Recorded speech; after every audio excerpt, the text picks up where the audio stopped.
Nigeria's healthcare sector continues to feel the strain of inadequate facilities with dilapidated infrastructure, chronic equipment shortages, and a severely understaffed workforce undermining the delivery of essential services across the country. Many primary and general hospitals lack basic diagnostic tools, reliable power and water, leaving patients facing long waits, delayed treatment, and in some cases, preventable deaths, particularly in rural and underserved urban communities where access to functioning medical centers is limited. With more than 70% of primary healthcare centers reportedly non-functional, many Nigerians suffer from preventable illnesses, and delayed treatments are actually contributing to poorer health outcomes, especially for many Nigerians. But let's tell you that the persistent underfunding of health facilities, just like the recent one we saw with the Minister of Health coming out to say he only received a paltry sum, this is actually affected in terms of numbers of doctors, nurses who actually offer services to benefit Nigerians. But let's break all of these things down, as we do have joining us to discuss this. We do have a guest in-house who will be speaking with us, founder and CEO of Get Medco, Dr. Anna Tikus, joins us live in the studios. Thank you so much for being here. Thank you for having me. Great to have you. We're also expecting another guest to join us via video conferencing. We really want to look at the implications of some statements that have been made and the issue that's bedeviling Nigeria's healthcare sector. Whenever we talk about the healthcare system, people wonder why we're still where we are today. And people wonder why Nigeria is not leading in terms of providing premium healthcare. Although some experts will tell you that you have foreigners who fly into Nigeria to receive treatment because of the NHIS situation, they cannot wait, they come in. But let's start off first. Where are we as a country, Nigeria, in the healthcare space? And what do you think is actually really bedeviling our growth? Thank you so much for this. I think it's a tale of two cities in Nigeria's healthcare at this point. There's the private healthcare sector, and then there's the public healthcare sector. Where you're actually seeing a lot of movement and traction is in the private healthcare sector. That's why you have people coming in. So then there's an equity issue because there's only a certain number of people that can actually afford these services. And so those who can afford it will get better care. However, in the public domain, what we're seeing is that, you know, we're losing so many doctors. The level of training is significantly low. The access to quality healthcare machines, power, things like that are just non-existent. So I think that, you know, as a people and as our government, we have to look at this public healthcare because that's what's serving the majority of our population. So looking at things like power, looking at things like mass training for things like, you know, maternal and infant health, for things like emergency training, for things like even general chronic disease management. I think these things, the world has moved so far ahead, but a lot of the things that we're doing are so far behind. So I think training is a major part that needs to close, as well as provision of equipment. Now, talking about the issues on ground, I mean, there's a whole list of everything that is wrong with the Nigerian healthcare sector. On this program last year, we had the president of the National Association of Resident Doctors, and it gave us a blow-by-blow account of what doctors in public institutions and hospitals have to go through, and there's nothing to write home about. And I believe the government is aware of these issues. What are the implications of not paying attention to his public health service for a country like Nigeria? If we continue to go down this line, what will happen? Because we've seen a lot of our doctors have jackpot the brain drain. Exactly. So when you look at developed nations, one of the top things that you look at is what does their healthcare look like? That's actually one of the determinants of the success of a nation. So for Nigeria in particular, if we do not pay attention to this sector, we are not going to make it as a country, because the way we are able to perform is directly related to how healthy we are as a population. Productivity. You know, so we focus a lot on education, but even that is suffering. There's a lot of attention on banking and infrastructure and all these different things, but I don't think enough investment is going into healthcare, and it's going to become worse if we don't do something about it now. Our population is going to die off. We're going to lose our doctors. We're going to keep losing our nurses. I mean, it's horrible what's happening now, especially with countries luring our healthcare professionals away. When you say do something about it, Yes. is it throwing more money at it, increasing the budgetary allocation? Because a lot of people feel, you know, if you just give them money, it will solve the problems. When they go on strike, they feel the doctors are only after better remuneration, and you know. So what really should the government focus on? What are the low-hanging fruits? What can they do in the interim to stop this bleeding? So if we say that money is not important here, I think we would be disingenuous. This is definitely primarily a money problem, because when you look at the allocation of budget to healthcare in Nigeria, it is significantly lower than other countries. Significantly. I'm talking about at least 10 times lower than other countries. You can't sustain a people of, 300 plus million on such a tiny budget. It's not possible. So then you have doctors that are not well paid, nurses that are not well paid. And it's not just about money. I mean, we all work for something, but when doctors are missing salaries for months on end, you know, they feel, if I don't... I mean, they're human beings. They're human beings. They have families to feed. They have all these things. And they're giving hours and hours of their day. I mean, I'm talking about doctors working 20 hours plus every day. I mean, it's untenable. That's a tough one.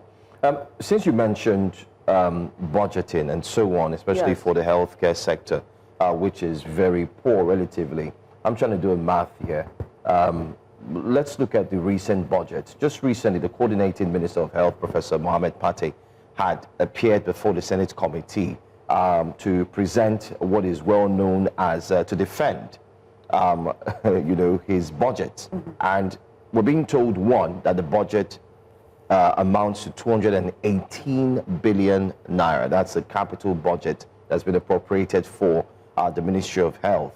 Now, out of that 218 billion naira, the minister said he's only received 36 million naira. I mean, take a look at that figure. Now, if you do a calculation roughly, say 218 billion divided by over 250 million Nigerians, I'm getting 872. So are we saying that in Nigeria is 872 naira exactly. per person for medical healthcare system? That's way below. That money would even buy you a syringe or something for an injection. What is this? What's at stake here? Are we analyzing? I mean, as a medical professional, can you help us analyze the stakes here, the negativity, the negatives here, and why possibly there needs to be a paradigm shift if there is any? Yes, thank you. So those numbers are quite staggering, and you know, interestingly, I'm glad you broke it down that way, because when we hear 218 billion, is like, oh my God, that's so much money. But when you look at the percentage related to the population and related to the overall budget, you'll see that this is actually more like a drop in the bucket, and it's not going to be enough. Now, if we don't pay attention to this, what is going to happen is that we are not going to have a population healthy enough to carry on what needs to be done in the country. And what you'll see is poverty increasing. What you'll see is, you know, healthcare and morbidity increasing. What you'll see, again, because we have a very our mortality rate is very high in the country. People are dying in their 50s, while other countries are extending into their 80s and 90s. So these are actually major issues. So we're going to have a productive population dying off earlier. We're going to have people leaving the country to go to even nearby countries that are, you know, Nigeria has so much more potential than these countries, but this is what's going to happen. Medical tourism out of the country, you know, and things like that. So, and the divide is just going to get worse, because those who are rich are going to be able to get better care here, but those who are not are going to get worse care, and that's not good. Now let's talk about the healthcare practitioners, the doctors, because I mean, if the doctors are not here, then I mean, who would provide the treatment for those seeking treatment? We're seeing a massive brain drain of doctors and nurses live in Nigeria. Before, it used to be just the doctors, but a lot of the nurses are in the NHS in the UK. As someone who has seen the best of both worlds, you're foreign trained and you're currently in Nigeria, what specific structural conditions inside Nigeria's healthcare system pushing these professionals out, and what urgent policy actions could realistically slow or reverse this trend? There was a time they were toying with this idea of putting a moratorium on those doctors that, you know, the Nigeria trained you for little or next to nothing, so you owe Nigeria as a sense of duty at least 5 years of your life. You can't go out. I mean, that sounds extreme, but what can we really do to stop this? Reverse. So that's a great question. So I've actually researched and interviewed many of the doctors that have left Nigeria. And just to put numbers on it, we're talking about over 50% of the doctors in this country have left. And we haven't even measured, you know, how many nurses have left and so on. But the number one thing is remuneration.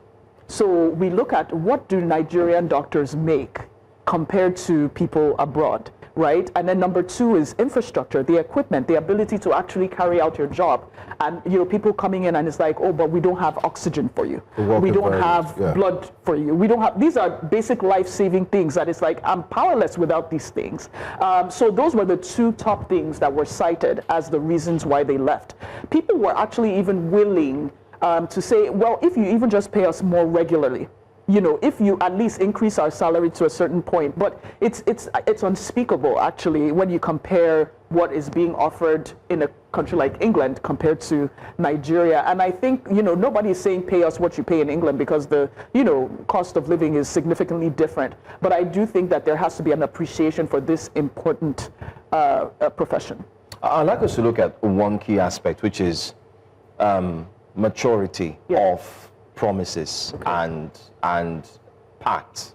Let me just run through some of them for the benefit of our viewers, as this conversation really concerns every single Nigerian. July 2025, President Bola Ahmed Tinubu heads to St. Lucia, signs a deal with them, says that the doctors in St. Lucia, which is the Caribbean nation, would come to Nigeria and, you know, fill in the gaps, as it were. The line here says that agreement with St. Lucia to deploy Nigerian professionals, including doctors, nurses, and teachers, to Caribbean nation as well for 2 years. So Nigerian doctors will also go there for 2 years. And 50% deficit. And the ones that are here will now leave and go there. Exactly. Can you make it balance? You know, like the man will say on the streets. Second one, United States Health Corporation MOU was signed December 2025. US is looking to invest $5.1 billion into the Nigerian healthcare system for a period of 5 years. Third one, European Union. October 2025, Nigeria signs agreement with EU to boost local manufacturing of medicines and vaccines. These are like a plethora of always looking beautiful. You're in the sector. Is it really translating into what Nigerians should be really excited about, or is it just a mere surface news? It seems like a mere surface news, and I'll tell you why. Because at the core of medicine are human beings. So human beings providing this service to human beings. So yes, you can bring the medicines, and they are important. Yes, you can do all these things, but if you ignore the human resource, if you ignore what these people have been voicing and saying all this time, then you're just fixing, it's like a Band-Aid on a fracture. Does that make sense? So I think at the end of the day, we need to focus on the people. Yes, we're dealing with the symptoms. We're not dealing with the root cause. And I think that talk to the doctor. They have been speaking. The nurses have been speaking, but we need to focus on, you know, dealing with them and not ignoring them and saying, oh, why are you asking for money? You should be selfless. Like, you know, we all live, and it's not fair when you look at the counterparts I trained in the US, I worked in the US, I came to Nigeria voluntarily, so this is a reverse jackpot if you want to say that, you know, but how many, and the US pays higher than any other country, you know, so, but how many people do you actually have doing this, apart from doctors who are nearing retirement and they feel that they want to give back, but people in their prime,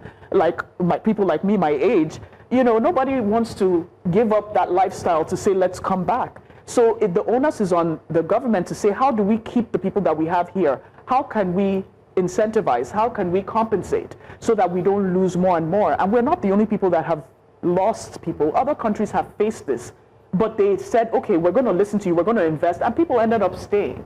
So I think this needs to really be looked at, and people shouldn't be gaslighted out of thinking, you know, that what they're saying is wrong. Now let's look at Nigeria, and in comparison with global best practices and people that have done very well with healthcare, not necessarily extremely rich countries. I'm talking of the Caribbean nation of Cuba, for example, who sends health brigades to other countries to help with training and deploying them in terms of emergency. Out-of-pocket healthcare spending in Nigeria remains extremely high. How does this deepen inequality, and are we effectively running a two-tier system where healthcare is only accessible to the wealthy? Like, for example, I don't know why we're signing MOUs with the United States of America. They don't have a shining healthcare is not easily available to everyone, and it's highly privatized. I mean, the NHS would be a better model. But what examples, what countries could we learn from in terms of healthcare delivery for the majority of the population without breaking the bank? And what needs to be done? So that's a great question. So I think, comparing ourselves to first world countries would be a very, very far stretch. Number one, these countries have been developed for hundreds of years, and we just gained independence, 50 years ago or something like that. Yeah. 60 years ago, 65 years ago. Yeah. So at the end of the day, I think that we have to compare apples to apples, oranges to oranges. So when we look at other countries, let's say, I don't want to say South Africa, but when we look at South Africa, when we even look at our neighbor Ghana, when we look at all these people that seem to be making strides, what are they actually doing? And you'll see even Nigerian doctors, some of them are going to our neighboring countries. Why? We have to ask why? Because of the remuneration. So at the end of the day, and when we say, Nigeria doesn't have money, but we look at our politicians. We look at our oil and gas. We look at all these people, and we're like, great, they're making laws, but at the end of the day, we are saving lives. So it's like, why can't we also be appreciated? And to keep in mind, I went to school for over 10 years to achieve my degree. Many people went to school for 4 years. You see what I'm saying? So at the end of the day, and some went to no school. And some went to no school. But they're signing the... Exactly. So we went to school for 10 years plus. And at the end of the day, you're saying we don't deserve something. I think it's wrong. I think it's wrong. I mean, you're echoing the same sentiments, likened to that of the Mr. Mohammed, who happens to be the resident doctor's president. But my final question to you will look at the mortality rate. Recently, international community content creators are bandying that narrative where they ask people on the street which country has the lowest mortality rate. I don't know if you've seen those videos, and people are answering, calling names of different countries: Egypt, Mauritius, Japan, and so on, playfully. And all of a sudden, wild guess, he says Nigeria. Lowest mortality? Yes, and he says Nigeria, and I'm like, okay. Or highest mortality rate, and he says Nigeria. And with a quick search, and with the recent report, it shows that we're looking at 54 years max. Yes. That's where you Life get to. Life expectancy, 54 years. Yes. But we have our fathers who outlived, we had older people up until now, you still see them. They live up to 90-something years, 80-something years. But now we're being told that the generation coming now will not even get to 60. This is scary, though. We must be honest. This is what people would put in front of the National Assembly and say, listen, we need to debate this. That means we are the last of our kind at the National Assembly that will live beyond this year. What critical measures do you advise the Medical Association, the Minister of Health, and everybody? What do you think they need to do that must be critical and must lead to a crackdown of this negative assertion? Yeah, so first of all, we have to look at how is mortality rate calculated, right? So they look at the average age of deaths across this sector. So people that die from motor vehicle accidents, people that die at birth, people that die during childbirth.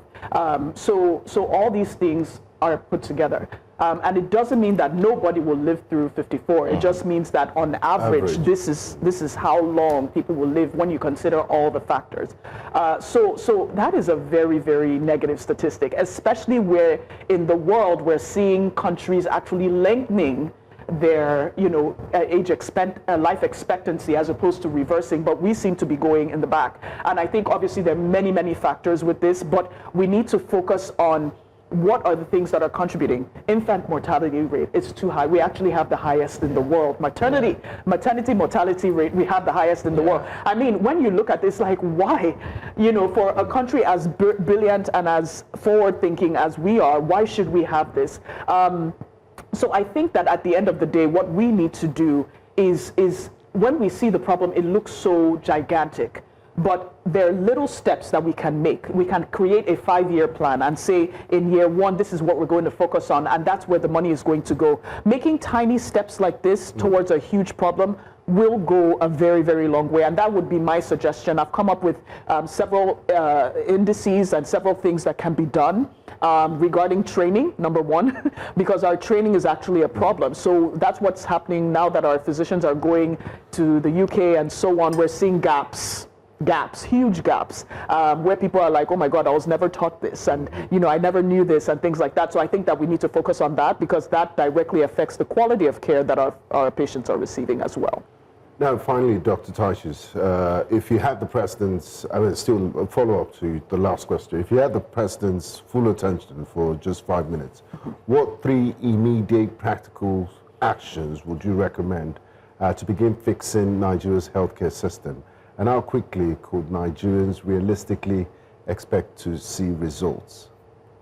So, number 1 thing that I would do is I would ask the President to reprioritize how healthcare is seen, because I think it's the more foundational thing, it's not seen, just like a foundation in a building. That's number 1. Number 2 is I would say pour money into this sector, not just blind money anywhere, but where are the issues? Can we get sustainable salaries, for our healthcare staff? Number 1. Number 2, can we pour training in?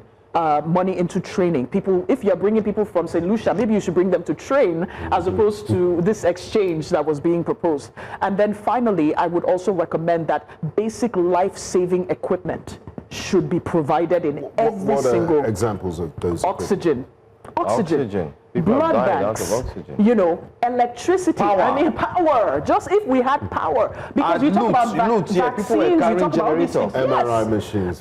Our MRI is even far. Okay. Just Basic things. How about people on ventilators? If you don't have power, how are you supposed to remain alive? Syringes. It's syringes. Little things like that. People come into the hospital, they have to go and buy these things, and then before they can come back. I mean, talking about electricity, the hospital in University College, UCH, for about 150 days last year, they went, it was dark. I mean, for a hospital, a teaching hospital. The minister had to go there with a power bank. Yeah, I mean, it's and he went there with the power bank. Wow. So, I think we also need to, look at legislation and how we, the presidential villa is going off-grid. There will be fully solar in March of this year. Okay. And you have critical national infrastructure like hospitals that have to depend on generators and, there's no backup system for power. It's really, really sad. 2020. No, can I say something about that? Because you know what Nigeria has an abundance of? We have an abundance of sun. So some hospitals have actually spent and invested millions and millions of naira to go completely off the grid. And I think that if we rethink and we start to produce solar panels locally, imagine we might be independent of electricity. There was a promise that all imported solar panels will be stopped as at last year. That Nigeria is producing. But we're not producing enough. Batches. But I don't know, have you seen it? But why? Is there a power holding issue? Somebody is... Well, we don't know. It's a problem. Thank you so much. Thank you for having me. For joining us.